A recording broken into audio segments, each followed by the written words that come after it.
Le contexte pressant de transition énergétique soulève une question essentielle. Comment mieux comprendre et maîtriser l'impact de nos éclairages nocturnes sur la biodiversité et sur notre consommation d'énergie ? La pollution lumineuse perturbe le fonctionnement des écosystèmes. En effet, l'activité, les déplacements et les relations proies-prédateurs de la faune nocturne sont fortement modifiés par la lumière artificielle.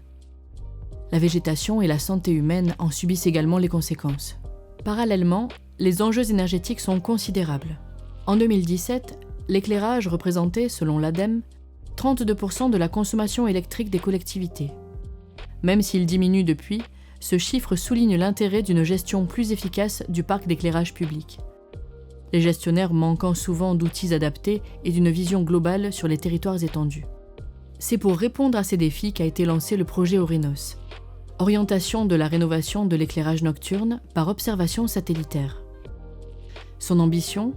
Développer sur le territoire de la Haute-Savoie des indicateurs de qualité de l'éclairage artificiel nocturne et d'impact sur la biodiversité. Porté par le CEREMA, Orenos est développé en partenariat avec la société coopérative, la Télescope, le CIAN et le CNES. La solution technique s'appuie sur l'exploitation d'images nocturnes à 10 mètres de résolution spatiale en bande panchromatique et à 40 mètres en bande RGB, provenant du satellite chinois SDG-SAT-1, lancé en 2021. La méthodologie se veut rigoureuse.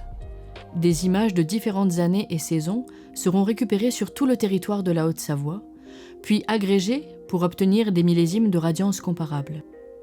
Une chaîne de traitement spécifique optimisera ensuite l'exploitation de ces données encore exploratoires en incluant des traitements radiométriques et géométriques avancés. L'objectif est double.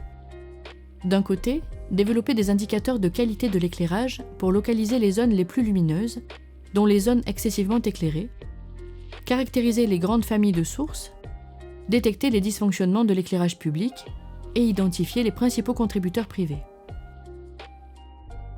De l'autre, créer des indicateurs de pression sur la biodiversité en localisant précisément les habitats impactés par les sources lumineuses.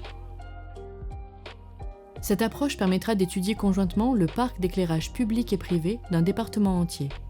Les indicateurs produits donneront aux décideurs locaux les clés pour localiser les zones d'action prioritaires d'adaptation, de rénovation ou d'extinction d'éclairage.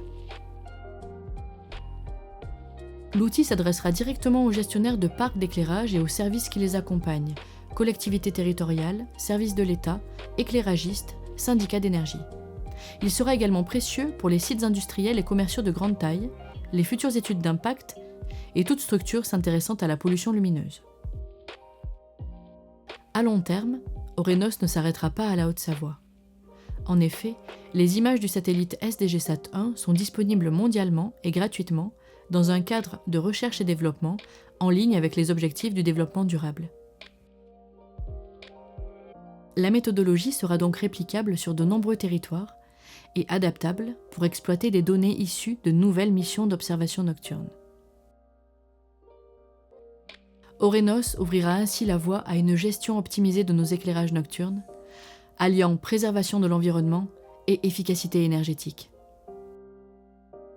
Une innovation technologique qui permettra de progresser vers une approche de l'éclairage urbain plus sobre, dirigée et adaptée pour des territoires plus respectueux de la biodiversité nocturne.